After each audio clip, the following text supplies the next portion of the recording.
How many years did these state surveys go on for before you... Well, started in 1930 when I came back from Germany, and then off and on, perhaps one would last for 6 months or so.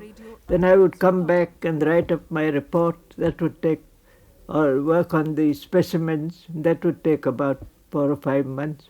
By that time, we would have got some other state to agree to this, and then I would go out again, and so on.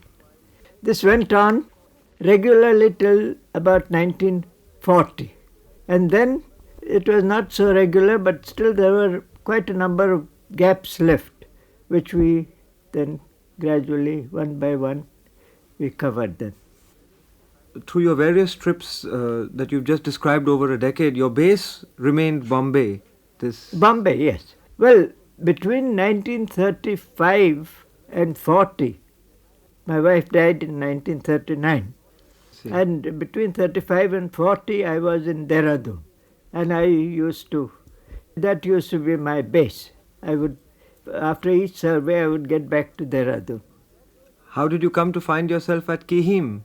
That was when I returned from Berlin and found that I had no job. Yes. So before we could decide on something to do, my wife's family had a little sort of villa in Kihim. So we went and stayed there because it was too expensive in Bombay and I had no income at that time. So it was there that I was lucky to be at the breeding season of the weaver birds. And when I used to go around, I saw a place where there was a colony of birds building. And that was a wonderful opportunity because we were there just at the beginning of the rains when the nesting season was commencing, and we stayed there till November, so that it covered the entire nesting season of the weaver bird. It's very seldom that you get such a long opportunity of watching a particular bird or its habits and so on. Usually you have to put pieces together of little observations made now and again, but here I had a complete connected uninterrupted thing. Yes, uninterrupted that observations. Was a very lucky thing. Yes, and you were fairly close to Bombay then. Did you have the chance to compare your findings with what other people might have written on the species? Yes, quite a lot, because all the literature was there on it, but it was not very accurate because nobody had a chance of watching the complete history of the thing. And I was able to get quite a lot of thing that was unknown before, and it has been tested again and again, not only here but on African weavers, and they found that it was quite true. Subsequently, of course, this study of yours on the buyer weavers has turned out to be a turning point in your life, in the sense that the world sort of young Dr. Salim Ali. I think that all these calamities, really, they sort of tail off and they finally end up well, because it hadn't been for this job being axed, I would never have thought of doing these surveys and so on, which were really what made my work what it is, because that was the opportunity to do it. Yes, coming back again to this, to your study on the buyers, did you have even faintest inkling that this would turn out to be such a major piece of ornithological work? In fact, I was actually more interested in photographing the birds. But I built a little hide in the middle of a small pond, tank, because it was the rainy season and that depression was full. And just above that tank was a overhanging babool tree, which was full of weaver bird nests. So I built a platform about 8 feet high, and I made a sort of hide on it with palm leaves and all that, and I sat in there to take photographs. But very soon I discovered there were some wonderful things happening which had not been... I knew the literature of this buyer But I said, these things have never been recorded. So then I left my camera aside and I watched steadily for every day. I would go and sit there a couple of hours and note down these. What kind of wonderful things were these? What was it that fascinated you so much about Well, these for birds? one thing, the literature said that male and female work together on the nest and so on and so on. And I found that there were no females at all in that colony. There were about 30 or 40 nests, and all the nests were being built by males. So I said, how is that? Where are the females which are supposed to be helping? It seems that it is only the males who build. And in the earlier stages, there are no females at all.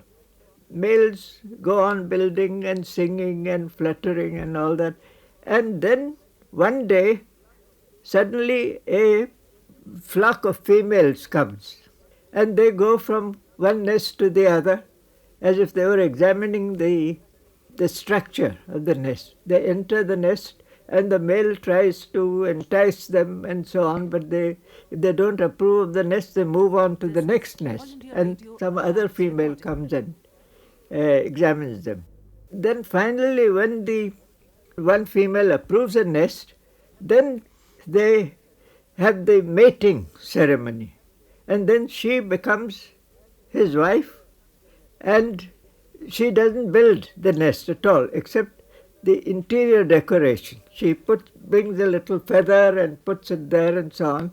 Then she lays her eggs in it when the nest is half finished. Then the male completes the nest. Then she sits inside, she lays the eggs and she begins to incubate. And the male completes the nest with the long tube, And after completing the nest, he begins to build a second nest nearby. And when that nest is also half completed, another batch of females comes looking for houses to let. And and if one female approves of that, she takes possession of that. And the same history is repeated. Then the male goes on to build a third nest. And so on till sometimes 4 and in rare cases even 5 nests a male builds. But for each one he has a female who lays eggs there and incubates and feeds the young. Remarkable. This means what you were saying, what you discovered then was that the nest building, It's a polygamous thing. So the nest building technique for the buyer would be of equal importance as, say, strength might be for a deer in terms of their for sexual selection. Yes, this is entirely as long as his potency lasts, he goes on building nests. Then later on, when it gets rather too late in the season also, then he doesn't feed the young ordinarily. But when he is finished with the nest building, then in the last nest, the young in the last nest, he sometimes helps the female to feed. All these various little, small, seemingly insignificant observations lead up eventually to the kind of very meaningful reports and the books that you have published. Yes, and they tell you so much about what may be happening in other species also, because then they open your eyes to the possibilities. Yes, could you tell us something about perhaps could you illustrate for us in your own words how observations made by you in the field have led you to conclusions, ornithological conclusions regarding the habits of birds, migration for instance, in your personal observations? Have you been able to follow the track of species over the years in terms of their migratory patterns and Well, migratory is a very, I was always very interested in this, but we were just talking in the air because we had not done any marking of birds. And unless you know that birds come in the winter to a certain spot and then when the hot weather begins, they go away. But we had no idea where particular birds came from or anything else about them. And that is a thing that can be learnt only if you mark the birds. Because if a bird comes to a place and then goes away and comes again next year, you have no idea whether it's the same individual or some other, because they all look alike. Absolutely. But when you have marked them, then you can be quite sure. For instance, this wonderful thing happened at the place where I stay, at Pali Hill. I don't know if you have seen it, but we've got a little lawn which is just about the size of a badminton court. And a yellow wagtail used to come there every year, and I was suspecting that it's the same bird, but you couldn't tell.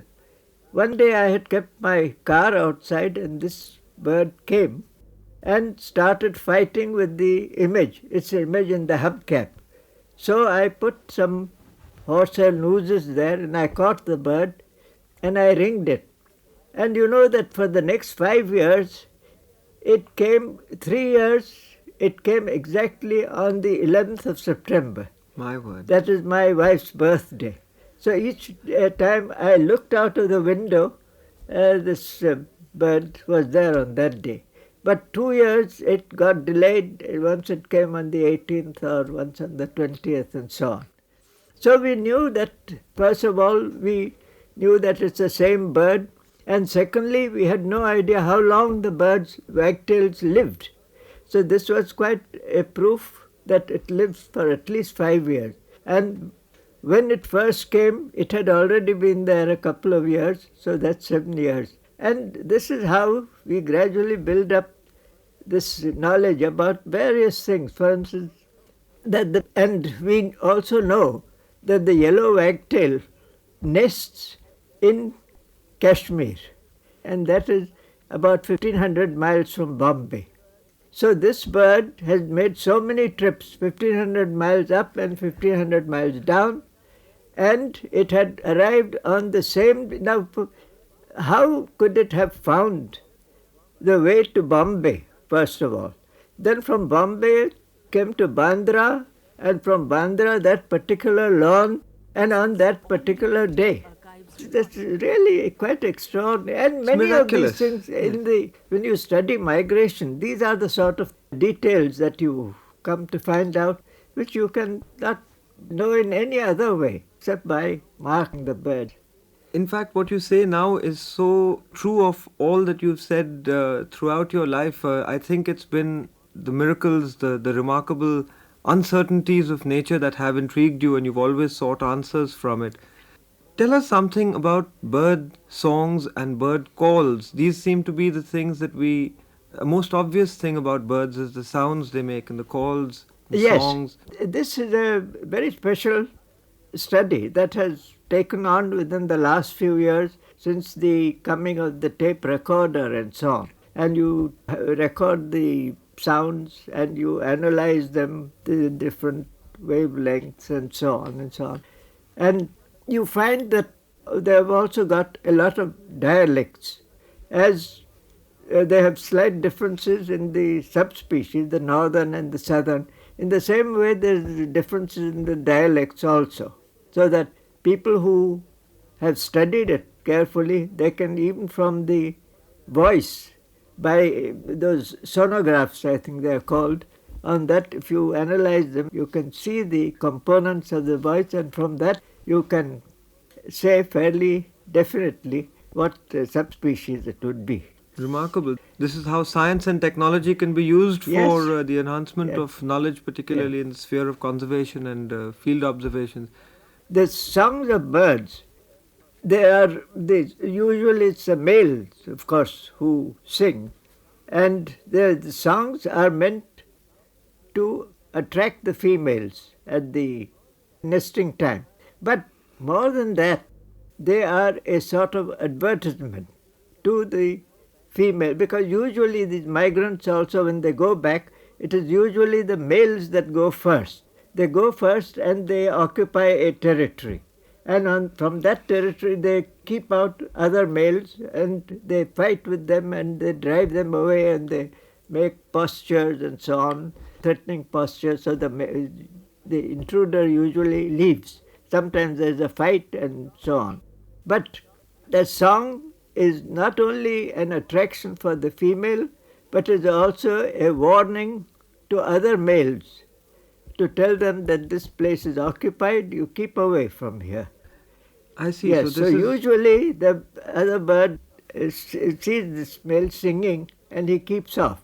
But and also an advertisement to a female who is looking for, like in the Baya, who is looking for a territory for a nesting site and so on, to inform her that here is a desirable young man who is ready to receive her, and he's got a house and a territory and so on, and the female is welcome. So this is one of the functions, the song. And the difference between song and calls, bird song and bird calls. What is there a difference? Yeah, well, usually the calls are just contact calls.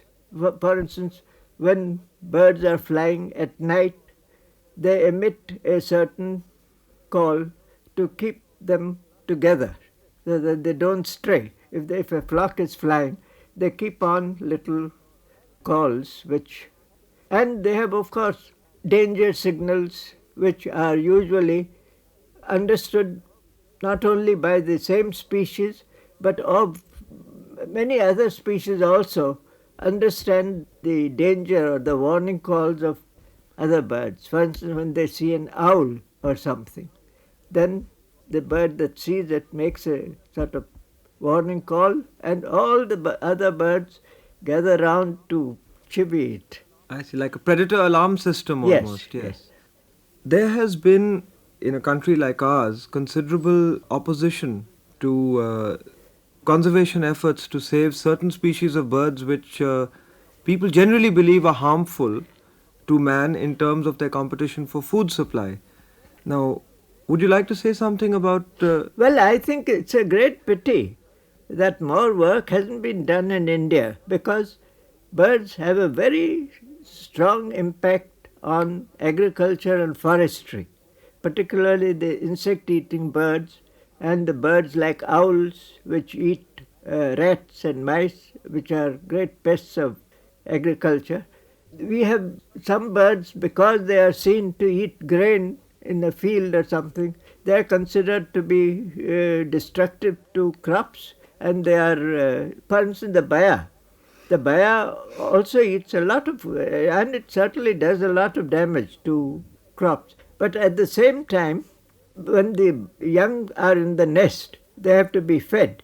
And the parents go and catch these insects in the very fields where they do the damage directly. And the young in the nest are fed entirely on soft-bodied insects, so that half its life it is harmful and half its life it's beneficial. But unless you study the whole life history, you wouldn't know, because you would only see the bird doing damage to the fields and you would say, oh, this bird is eating up all my crops, you get rid of it. And As I recall, this is what happened in China, for instance, with yes, the sparrow. the sparrows, exactly. And this has happened in so many other places. I am surprised that in China they had to try this thing again to learn the lesson, because in France they had, in the last century, they had a very similar thing where they destroyed all the birds, and then they found that the crops were suffering so much that they had to introduce them again. The sparrows, you mean? Not sparrows, but other birds which are destructive to crops, mostly of the finch family, the starlings and others. Some time back, you had referred to the polygamous nature of the bayas. Could you generalize and say that birds, as a species of birds, are generally polygamous? In birds there is a vast range of mating systems. For instance, you must have heard about the sarus, which is very much revered because it is supposed to be monogamous. I don't know why they are so particular about the virtues of monogamy, but anyhow, the couple is supposed to be so devoted that if one dies, the other just pines away, and I think that belief is a bit extreme, because it does feel lonely for a time being if the mate is killed or but then it soon gets used to it and acquires another mate. And there are certain birds like crows, which are also of the same type, which are monogamous and supposed to be very faithful and so on. But then the type of polygamy that is practiced by the buyer, where each male has several females in succession, that's called successive polygyny. That is more females and one male. Then there is the other opposite of that. There is the, for instance, the painted snipe and the bustard quail, in which the male has to do all the work. The female goes about looking for males, and when she finds a gullible one, she gets him and makes him do all the incubation of eggs and bringing up of the chicks. In the meantime, she goes around looking for another male, and she then mates with him and also puts him onto a nest and for incubation and looking after the males and so on. We don't exactly know how many males she captures in one breeding season, but this is the pattern. Then there is another system which is known as the lake system. The lake, that is an open ground where the males collect and sort of have mock fights.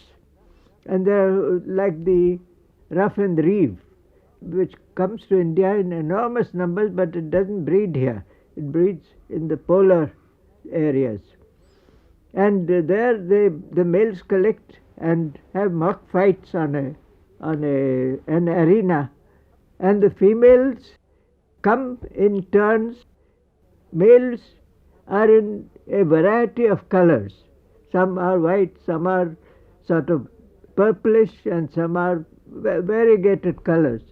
Female is supposed to exercise her choice, and then that male mates with her and she goes away, and she just lays her eggs somewhere and brings up a family. The male doesn't have anything more to do with her, and then the next female comes and so on, and that is one of the systems. But one of the systems that has been very lately found exists among the birds known as honey guides, which are really an African genus, but they have one representative in the Himalayas, which lives about 6,000 or 7,000 feet up, and it is always found near the nests of the rock bee on cliffs and so on. So there the system is that this bird lives on the wax of the honeycombs, but the combs that have been already deserted and they look white and so on, so it eats the wax. Chief food is the wax, and that is a very special bird because wax is a very difficult thing to digest, and this bird has some special enzymes which enable it to digest the wax, and it lives on that. Now the thing is that one male would take possession of a number of combs, and he just makes that his territory, and there if other males come, he drives them away. But when females come, he welcomes them, and if they are ready to breed, he mates with them and allows them to eat from his territory, the wax from there. See, this is a system of reward and incentive. Yes. So this is called resource-based polygamy. That is the resource, the food resource of he shares with her and mates with her that way. And if he takes possession of a cliff where the combs are, then no other male gets a chance of mating with any other females. So that you have to be a particularly strong male to have in your possession a territory where the females come. Again, this amounts to survival of the fittest, but Yes, quite, each that, yes. manner takes a different Yeah. different mode. In the case of a bird like the peacock, the display is very obvious to anybody. Yes. There are more drab species of birds, and yet display seems to be, presume, a fairly important part of their courtship ritual as well. What are the parameters of courtship other than, say, bird song that you mentioned, or resource-based polygamy? Yes. What are the other? Are there any other lesser-known aspects of courtship that you might like to talk about?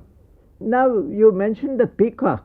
Yes. And I think it's a very extraordinary thing that even fairly intelligent people are prepared to believe that the mating in the peacock is not in the ordinary way, but that the peacock sort of spits out something which the female swallows, and that is how it produces eggs. But I think it's really quite extraordinary how gullible people are. I mean, why the peacock should be so different from every other bird, but they are prepared to believe that, as they are prepared to believe so many things in the case of snakes.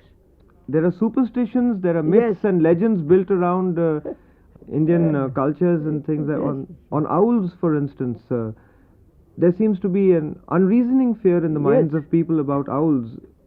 I mean, the society gets at least 3 or 4 letters every year from people asking whether the peacock also mates in the same way as other birds, or Another aspect in the lives of birds that would be of it'd be quite fascinating to know what light you could throw on is intelligence. What exactly would you determine is intelligence as far as birds are concerned, and where would you draw the distinction between intelligence and instinct?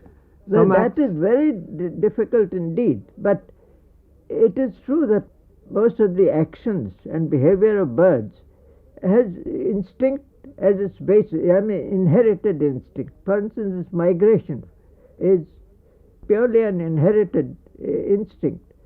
Now, if you take a weaver bird, take the eggs from the nest and you hatch them in an incubator, and you rear the young ones by hand.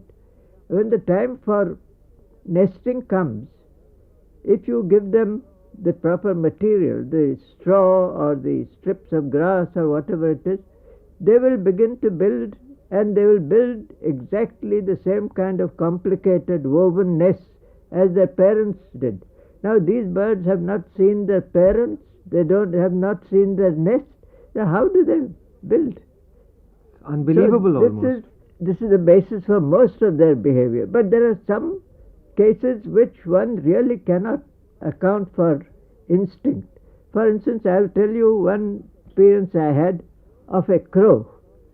If a crow had caught a rat and he had it in his bill, and the rat was sort of squealing all the time and so on, so the crow went and sat in the middle of a small stream, and he dipped the rat inside the water, and he kept it there for some time. Then he took it out, and the rat was still squeaking and so on, so he put it back again. Now, I unfortunately didn't see the end of it, but it was obviously because he was trying to kill it or to stop the squeaking and so on. Now, how did the crow know that by doing this? Drown the Because rat. it's not a thing that he does every day, or that he could have learnt by experience and so on. So now, in this case, I would say that it is certainly intelligence. I mean, it is what is known as ratiocination. That is to say, if he works out that if I do this, this will happen. So in some birds, you can see this thing happening quite obviously. So you wonder where instinct ends and where intelligence begins. There are certain actions which are certainly difficult to assign to instinct alone. Dr. Salim Ali, perhaps later than it has come to the rest of the world, conservation as a subject has gripped the minds of a vast number of people in India. considering the Indian context, where hunger and strife is rampant, what purpose can there be in studying birds, for instance? And what difference could it possibly make to a Haryana farmer whether, say, the Siberian crane lived or died? Well, I think the point is that we want to preserve birds for the benefit of human beings. I mean, to prevent the hunger and want and so on. It is only because it is not sufficiently realized how important birds are for prosperity in agriculture and all the other industries, directly or indirectly. And that is why these bird study is considered as of such low priority. In countries where this research in economic ornithology has been done, it has been found that they are of the greatest help in agriculture and other industries. Yes, what the point that I was trying to make was that how does it become relevant to a country like ours in India that people have a misconceived notion that conservationists are trying to save animals and birds, perhaps not necessarily at the cost of human beings, but perhaps ignoring human strife. Now, this, how should we be able to communicate the necessity to save these animals and birds? How should we be able to communicate that saving animals and birds is in fact corollary to saving human beings, that human beings are not in a position to look after their own land, that the birds and the animals and the other microflora are necessary to the well-being of the land? How do we communicate this to people? I think that if there is more literacy or more proper use made of radio and TV, it would be, and perhaps in India, where we have so many different languages and so on, the only ways of getting at people and telling them something about what we are doing and so on is through these means. And it's a pity that not more attention is being paid to that, although we have been talking about it for quite a long time. Yes, because as we were talking about birds, birds not only destroy insects, large numbers of insects. In fact, some birds live entirely on insects, and most of these insects are harmful for to man's interests. Yes. As they destroy fields and destroy grain and so on.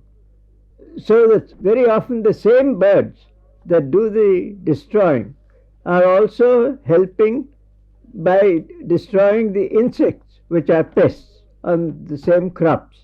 So in most cases they are beneficial, but in the doubtful cases also they are not really as harmful as they are supposed to be. Yeah, they are made out to be, yes.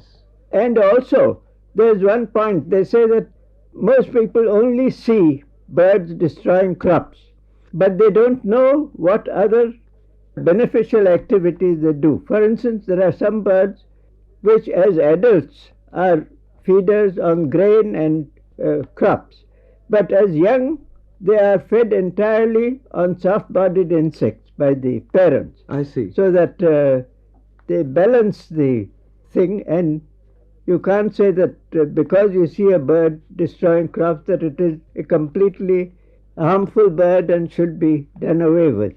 Yes, and as far as this business of extinction and endangered species are concerned, I mean, amount of effort that we spend, for instance, in saving a particular species, this again is often misunderstood, because sometimes lakhs of rupees are spent on a bird, and people do ask the question that people are starving, why save birds? So what is your view on this matter of extinction and endangered species, because they do need our protection now? Well, as a matter of fact, all the species that even seem to us to be serving no useful purpose, they have a purpose in nature in maintaining the balance.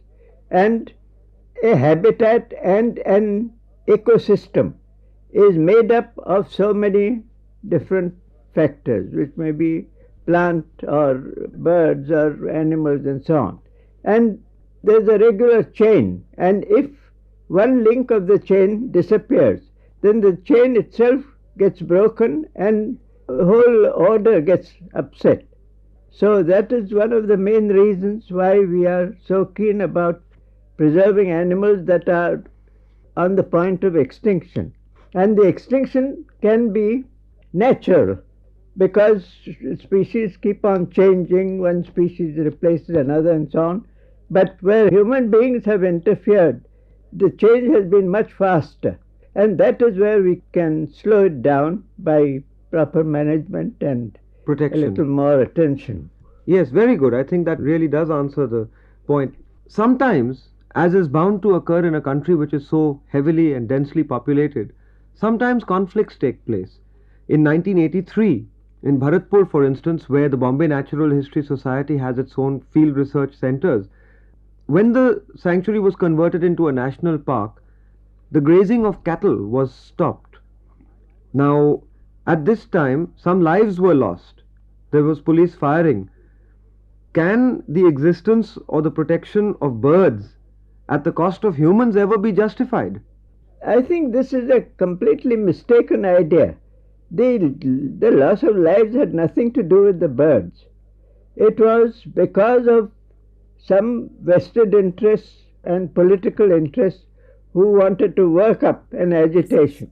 So this is what they found. And I think this sort of rioting or whatever you call it, this sort of trouble, it need not have been at Bharatpur or need not have anything to do with birds. It can happen in Bombay and firing would be necessary. But I don't know why it has been linked with and why the birds have been brought in and blamed because of those human lives lost. Yes, I see your point. I mean, yes. Coming down to this business of research and ornithological research, field research. Now, at Bharatpur, as we earlier mentioned, the BNHS has a fairly long-standing project going on. It has, however, been said that Indian ornithology has yet to come of age, that our field research lags behind, far behind internationally accepted standards. Do you agree? Do you think that there is scope for improvement? And what, in your opinion, needs to be done to remedy this situation? Quite Norms. true. We are far behind. We are just waking up, really. I mean, this is quite true because there has been no importance attached to ornithology. We have been trying very hard to persuade the government to take up at least economic ornithology, which has a direct bearing on human life. But even that, it has been very difficult. I've been trying since 1935, and nothing seems to have happened then. It's only now, and also we have had no scientists working in ornithology. One of the chief reasons was that there were no jobs to be had. If we had at that time established this project, we could have produced scientists and we could have tried to catch up with what is being done outside, but we got no encouragement, and so we are certainly backward, there's no doubt. Yes, in fact, most of our ornithological work has been done by amateurs in the past, and whereas in the rest of the world today you've got professionals doing this as a full-time career. Yes, for the amount of work that has been done by amateurs and amateur institutes and societies like the Bombay Natural History Society, I think we should be really very proud of the work we have done. If people know the discouragements and the difficulties we've had to make so much progress, I think they would think otherwise. It's only since a few years ago, as I think I mentioned in one of my talks before, I had the greatest difficulty in getting a proper ornithological education. I had to go to Germany because there was no university in India that could impart that education. So, because of my difficulties then, I persuaded the University of Bombay to recognize ornithology as field ornithology as it. And this is about, I think, about 10, 12 years ago or so. But in that time, we have seen that we've got some really very brilliant people who are young people who are coming up. And now that we have the Bombay Natural History Society has got some projects also, we can use our own trained men And we find that they're doing excellent work. And in the context of what you just explained, what role do you see the amateur, for instance, continuing to play in conservation? Are there sufficient openings for professionals, or do you now suggest perhaps that this is in the hands of the government, that the government must create these openings? I think the amateurs can do quite a lot, but they must have a real interest and a dedication, because nowadays research has reached such a high standard that an amateur who is just a dilettante who tries to take some interest in his spare time and so on, those days are gone now, where you could really make a useful. It wants dedication and perseverance. So if amateur can devote all that to his thing, I'm sure that amateurs can do far better work, because they don't feel that they are being compelled to do this to earn their living and so on, and they do it just for fun. No amateur would take it up unless he was really interested. Yes, but the point still remains, for instance, that if we wish to attract more professionals to the field of ornithology, how are we to support these people? Who is to pay their wages? I mean, the Bombay Natural History Society has not got enough funds to hire anywhere near the kind of numbers that we need to conduct our projects. What is the way out? I mean, what do you see? Suppose you could wave a magic wand and create a circumstance. Have to do it very slowly till the public realizes the value of ornithology sufficiently to come out with help in some of these things. I'm afraid this can't be done, because even now it is not realized that ornithology is really of importance. They think it's just somebody trying to kill time who has nothing else to do, that he goes around with binoculars around his neck and looking at birds and so on. Yes, how unfortunate. Yeah. The point is that in India, as we said earlier, population pressures on almost every conceivable habitat are acute. Absolutely. I think that is the main trouble of all our backwardness, and that we are not able to catch up with other people, because as far as intellect goes and resourcefulness goes and so on, we have all got here. But this population is really at the bottom of all our troubles. And I think the major effort now should be made, because this is a matter of life and death for the nation. And I think I've said that last time, and at every occasion I have been saying this, that this is a matter in which some kind of pressure has to be used. I mean, they might say that in a democracy you cannot do that and so on, but this is not a matter of a personal thing or so, it's a matter of a national thing, and national life and death. Yes, I agree. The thing is that, as you said, that this is going to be a long drawn process. In the meantime, literally pitched battles are being fought on the periphery of the areas that are being protected now, national parks and sanctuaries, etc.